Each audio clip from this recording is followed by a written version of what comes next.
किसी ने क्या खूब कहा है कि मलाल है मगर इतना मलाल थोड़े है कि आँख रोने की शिद्दत से लाल थोड़े है। मज़ा तो तब है कि हम हार कर भी हंसते रहें, हमेशा जीत के जाना कमाल थोड़े है। नमस्ते, मेरा नाम आदित्य है। अभी यूपीएससी आईएएस का लिखित परीक्षा परिणाम जो है आ चुका है। आप लोगों ने, हमारा मानना है कि आप लोगों ने इसे देख लिया होगा। सबसे पहले तो उन लोगों को बहुत बहुत बधाई जिन लोगों ने इस लिखित परीक्षा में सेंध लगा दी यानी कि उस लिखित परीक्षा को पास कर लिया। दूसरी तरफ कुछ लोग बहुत उदास होंगे, बहुत खिन्न होंगे, मन दुखी होगा। दुखी होना बनता है क्योंकि इस लिखित परीक्षा में वो सेंध नहीं लगा पाए हैं, यानी कि उस लिखित परीक्षा को पास नहीं कर पाए हैं। जिन लोगों ने बहुत ही शिद्दत से, बहुत ही मेहनत से, बहुत ही कर्मठता से इस लिखित परीक्षा को दिया था लेकिन नहीं निकाल पाए हैं, तो उनका उदास होना बनता है। लेकिन जो लोग जानते थे इस परीक्षा का परिणाम पहले से ही, मन में होता नहीं कि जान जाते हैं लोग, तो पहले बाद में दुखी होना कि अब क्या करें, परिणाम आ चुका है, दिखावे के लिए दुखी होना, तो वो ऐसा ना करें बिल्कुल भी, और एकदम कर्मठता से लग जाएं उसमें, दोबारा से स्टार्ट कर दें अपने आप को। हाँ, जिन लोगों ने सही में अगर मेहनत की थी वो लोग उदास हैं तो उनका बनता भी है उदास होना। लोग उदास होंगे, मन बात करने का मन नहीं करेगा किसी से, शायद घर से निकलने का भी मन ना करे, आसपास दोस्तों के पास जाने का भी मन ना करे। बहुत सारी चीज़ें हो सकती हैं उनके, लोग उदासी में जीवन जी रहे हैं। ये आपको इतना लंबा समय नहीं बिताना है। ये अगर सही में अगर आप उदास हैं अपने परीक्षा को लेकर के या परिणाम को लेकर के तो बनता है, लेकिन सिर्फ 1 और 2 दिन बस, इससे ज़्यादा नहीं। 3 से 4 दिन हो सकते हैं, इससे ज़्यादा तो बिल्कुल होना भी नहीं चाहिए, क्योंकि अगर आपने इससे ज़्यादा किया तो शायद वो आपकी दिन प्रतिदिन क्रियाओं को इफेक्ट कर सकता है, आपको फिर से रिकवर होने में समय लग सकता है। अब आप रिकवर कैसे हो सकते हैं इसको भी थोड़ा समझ लीजिए। अगर आप किसी इष्ट देव पर विश्वास करते हैं तो आप मंदिर जा सकते हैं, उनकी आराधना कर सकते हैं, जैसे उनके सामने बैठकर प्रेयर कर सकते हैं आप। अगर आपको किताबें पढ़ना अच्छा लगता है या फिर नॉवेल्स पढ़ना अच्छा लगता है तो बहुत सारी नॉवेल्स और किताबें हैं, आप पढ़ सकते हैं, अपनी पसंद की चीज़ें कर सकते हैं। आपको सिंगिंग, डांस, एक्टिंग, जो भी चीज़ें अच्छी लगती हों आप वो कर सकते हैं। आपको अगर योग और मेडिटेशन अच्छा लगता है तो आप मॉर्निंग में वो भी कर सकते हैं। अपने आप को बेसिकली अपने आप को मोटिवेट करना है, थोड़ा सा रिफॉर्म करना है। रिफॉर्म करते, क्योंकि अगली लिस्ट में आपका नाम भी तो होना चाहिए, इसलिए आपको रिफॉर्म करना है। रिफॉर्म करते समय आपको ये बात जरूर याद रखनी चाहिए कि श्री कृष्ण भगवान ने कुरुक्षेत्र के मैदान में अर्जुन से कहा है, कर्मण्य अधिकारी माँ फलेषु कदाचन, यानी आप कर्म करते रहिए, फल की इच्छा ना कीजिए। इस बार फल नहीं मिला है तो शायद नेक्स्ट अगली बार आपका जो है फल पूरा हो सकता है। आपको अगली लिस्ट में नाम लाना है तो इसलिए फटाक से अपनी लाइन पर तुरंत वापस आना है और फिर से उसी ताकत के साथ, उसी मतलब जुझारूपन से जुड़ जाना है। समय अच्छा है, अभी कई परीक्षाएं आने वाली हैं, तो अपने आप को बरकरार रखना है, उसी मेहनत और उसी शिद्दत के साथ लगे रहना है। ये जो मैं आपको बातें बता रहा हूँ, आपको बिल्कुल भी ना लगे कि एक मैं मोटिवेशनल स्पीकर की तरह काम कर रहा हूँ या फिर मोटिवेशनल स्पीकर बनने का प्रयास कर रहा हूँ। ये बिल्कुल भी मैं काम नहीं कर रहा हूँ। ये चीज़ें मैं इस पद पर बैठे हुए लोग हैं या इस परीक्षा से जुड़े हुए वो टीचर्स हैं, उनसे मैंने खुद जाके उनसे पूछा, उनसे बात की या क्या कर सकते हैं इस कंडीशन में, तो उन्होंने ये चीज़ें बताई हैं। वो उन चीज़ों को मैं आपके सामने रख पा रहा हूँ। ये मेरी खुद की बातें नहीं हैं तो मैं आपको अपने मन की बातें बता रहा हूँ, ये उन लोगों ने साझा की हैं, तब मैं आपके सामने उन बातों को साझा कर पा रहा हूँ। अब बात करते हैं उन लोगों के लिए जिनका अभी 1.5 महीने बाद जो है इंटरव्यू लगा हुआ है, यानी व्यक्तिगत तौर पर यूपीएससी के अधिकारी आपसे बातचीत करेंगे। तो आपको दिल्ली में बुलावा भेजा जाएगा, तो आपको जाना होगा। तो जाने से पहले आपको कुछ बातें जो है अपने आप को प्रिपेयर करके जाना होगा, यानी इंटरव्यू के लिए कुछ बातें हम आपके सामने रखेंगे कि हम अपनी बातें नहीं बता रहे हैं, उनसे साझा की हुई बातें हैं वो हम आपको बता रहे हैं। सबसे पहले तो आपको अपने खान पान में बहुत ज़्यादा थोड़ा सा ध्यान रखना होगा कि तला भुना चीज़ें ना खाएं, क्योंकि आपका मेडिकल भी होना है उसके बाद, या फिर इससे हो सकता है कि आपकी तबीयत शायद ख़राब हो जाए या फिर कई चीज़ें जो उत्पन्न हो सकती हैं। आप बढ़िया से नींद लीजिए 7-8 घंटे की, अपना जो है बौद्धिक स्तर पर आप मजबूत हो जाइए।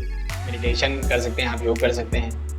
आप अगर बोलचाल में हो सके तो संभव हो तो आप थोड़ा सा इंग्लिश का ज़्यादा प्रयोग करें, क्योंकि यहाँ पर आपको इंटरव्यू में तो इंग्लिश में ही शायद बात करनी पड़ेगी, या फिर आप कंठस्थ पूरा एकदम बाकायदा हिंदी में बात करें। ऐसा ज़रूरी नहीं है कि आप इंग्लिश और हिंदी दोनों का यूज़ कर सकते हैं, लेकिन प्रेफर करें कि चीज़ें वहाँ पर अपनी उस लैंग्वेज का प्रयोग करें या उस मिक्स लैंग्वेज का प्रयोग करें जहाँ पर आप चीज़ें अपने आप को समझा पा रहे हों, या फिर जो चीज़ें पूछी गई हैं उसको आप बेहतर तरीके से आप उनके सामने रख सकें। इस तरह से आप अपने आप को प्रिपेयर करने का प्रयास करें। बाकी आपने जो स्टैटिस्टिक्स में पढ़ रखा है अपने ग्रेजुएशन के समय में या फिर पोस्ट ग्रेजुएशन समय में और IAS की प्रिपरेशन के दौरान, तो आप उस सारी चीज़ को एक बार रिवाइज कर लीजिए। और रिवीजन इस तरह करिए कि आप उस चीज़ में अगर आपसे टैकल कोई प्रश्न पूछा जाता है तो आप उस चीज़ को डिफेंड कर पाएँ। और डिफेंड इस तरह से करना है कि आप उस चीज़ को बेहतर तरीके से समझा पा रहे हो कि हमें जो पता है उस चीज़ को हम कैसे दूसरे व्यक्ति को आसान भाषा में समझा सकते हैं, आसान भाषा में बता सकते हैं। अगर हो सके तो उस चीज़ पर उदाहरण थोड़ा सा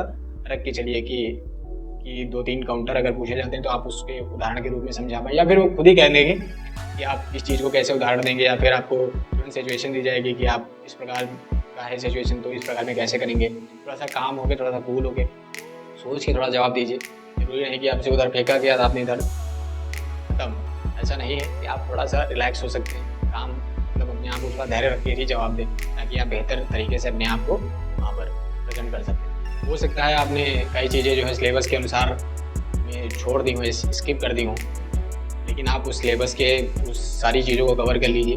जो चीज़ें हैं आप उसको फिर से देख लीजिए। अगर मान लीजिए आपने ना पढ़ी हूँ तो उस चीज़ को फिर से देख लीजिए। क्या पता आपसे सिलेबस के अकॉर्डिंग कोई भी प्रश्न पूछा जा सकता है, तो आप अगर पहले से उस चैप्टर को या फिर उस चीज़ को टच ना किया हो तो एक बार थोड़ा सा सरसरी निगाह से देख लें और क्या क्या चीज़ें हैं उस चीज़ को भी देख लें। क्या पता कहाँ से भी क्वेश्चन उठ सकता है। इस चीज़ को बाकायदा आप देख के चलिए।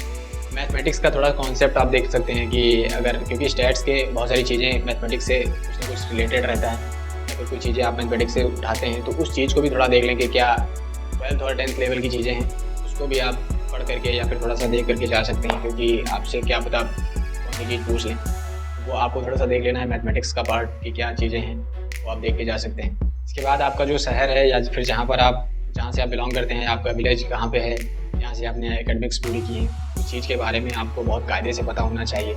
क्या क्या चीज़ें हैं, यहाँ की सोशियो इकोनॉमिक कंडीशंस क्या हैं, या फिर क्या प्रसिद्ध है, या फिर क्या चीज़ें इफेक्ट कर रही हैं वहाँ की, या और भी बहुत सारी चीज़ें हैं। उन सब के बारे में आप बहुत कायदे से पढ़ के जाएँ, या फिर अगर आपको नहीं पता है तो किसी से बढ़िया से जो व्यक्ति है, आप जो जानकार व्यक्ति है उससे आप बात करके जाएँ, पूछ करके जाएँ। या आपको लगता है कि चीज़ें और भी प्रिपेयर करनी चाहिए तो आप बाकायदा उस व्यक्ति से पूछ सकते हैं कि क्या क्या चीज़ें और पूछी जा सकती हैं जो आपको लगता है कि इस तरह का व्यक्ति है। तो आप अपने नेटिव प्लेस के बारे में या फिर आपके कॉलेज के बारे में या फिर आपने जहाँ से एकेडमिक्स पूरी की है वहाँ से उसके बारे में आपको हर चीज़ पता होनी है, और जो आपने किया है उसके बारे में भी आपको पता होना चाहिए। लॉजिक के साथ की चीज़ें, यहाँ से क्या वहाँ से क्या, ये सब आपको ये आपके अपने जो है मतलब मजबूत दिखाता है कि आप अपने आप के लिए कितना मजबूत है, इस चीज़ को बेहतर तरीके से रख सकते हैं। अब बात करते हैं हॉबी की। हॉबी का प्रश्न आते ही यानी कि आप उसे जो इंटरव्यूअर है उसको आप अपनी फील्ड पर बुला रहे हैं। अपनी फील्ड पर बुलाने का मतलब ये है कि आप माहिर आदमी हैं। माहिर मतलब ये है कि आप अपनी हॉबी इस प्रकार से रखें कि आपको उसके बारे में सब कुछ पता है, यानी कि आपका इंटरेस्ट है इसलिए आपकी हॉबी है।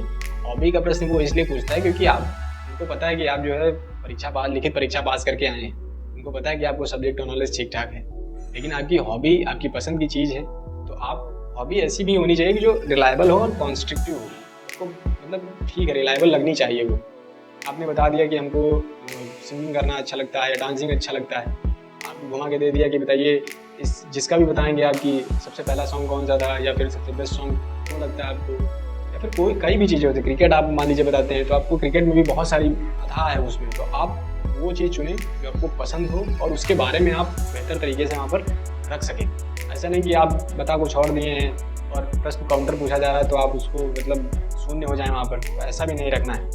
तो आपको रिलैक्स करने के जो आप खुद ही करेंगे हम इससे रिलैक्स फील करते हैं, हमको मज़ा आता है, तो उसके बारे में भी तो आपको पता होना चाहिए। ये पॉसिबिलिटी है कि संभावनाएं हैं कि शायद ना पूछा जाए, लेकिन अगर पूछ लिया जाए तो आपको पता होना चाहिए इसके बारे में बाकायदा एकदम ढंग से। बाकी अगर आप फुल मेडिकल चेकअप कराना चाहते हैं अपना तो हर जगह सारी सुविधाएं उपलब्ध हैं, आप पहले से ही करा सकते हैं। अगर आपको कोई परेशानी लगती है तो उसमें आप सुधार भी कर सकते हैं क्योंकि अभी समय है उसमें। बाकी आप खुश रहिए और मस्त रहिए, संतुलित भोजन करिए, अच्छे से नींद लीजिए और अपने दिमाग को खुला रखिए और चीज़ों को ऑब्जर्व करते रहिए, कहाँ से क्या चीज़ें हैं या हम यहाँ से क्या प्रश्न बन सकता है, यहाँ से क्या उठा सकते हैं। करंट अफेयर्स पर आपको फोकस रखना है। करंट अफेयर्स मान लीजिए कि आपकी जो चीज़ें चल रही हैं वर्तमान में, जैसे बांग्लादेश का क्राइसिस है अभी, यहाँ पर रिजर्वेशन की चीज़ें चल रही हैं, सुप्रीम कोर्ट का मामला चल रहा है या सुप्रीम कोर्ट के ऊपर बहुत सारी चीज़ें चल रही हैं, या फिर प्रोटेस्ट बहुत ज़्यादा हो रहे हैं, अभी जो बंगाल में केस चल रहा है उसमें, तो आप अपने आप को एकदम उस करंट की चीज़ों में इन्वॉल्व रखिए कि यहाँ से क्या हो सकता है, यहाँ से क्या प्रश्न पूछे जा सकते हैं, या उन लोगों से आप बातचीत कर सकते हैं जो इसमें माहिर लोग हैं, इनसे आप संवाद कर सकते हैं। और अंग्रेज़ी में थोड़ा सा बात करने का प्रयास करें, क्योंकि एटलीस्ट आपको वहाँ पर अंग्रेज़ी में बोलना पड़ेगा। हिंदी में बात कर सकते हैं, हमने पहले ही बता दिया है आपको। तो करंट की चीज़ों को आप इनसे जुड़े रहिए, उनके साथ आप अपने आप को बनाए रखिए, क्योंकि वहीं आपको ये प्रश्न पूछे जाने वाले हैं। हम अगर आपके लिए कुछ मदद कर सकते हैं तो आप हमें बाकायदा आप मैसेज कर सकते हैं, हम आपको उसका जवाब देने का भरसक प्रयास करेंगे। बाकी आपका अगर फाइनल मेरिट लिस्ट में नाम आता है तो हम व्यक्तिगत तौर से आपसे जुड़ने का प्रयास करेंगे। खुश रहिए, मस्त रहिए।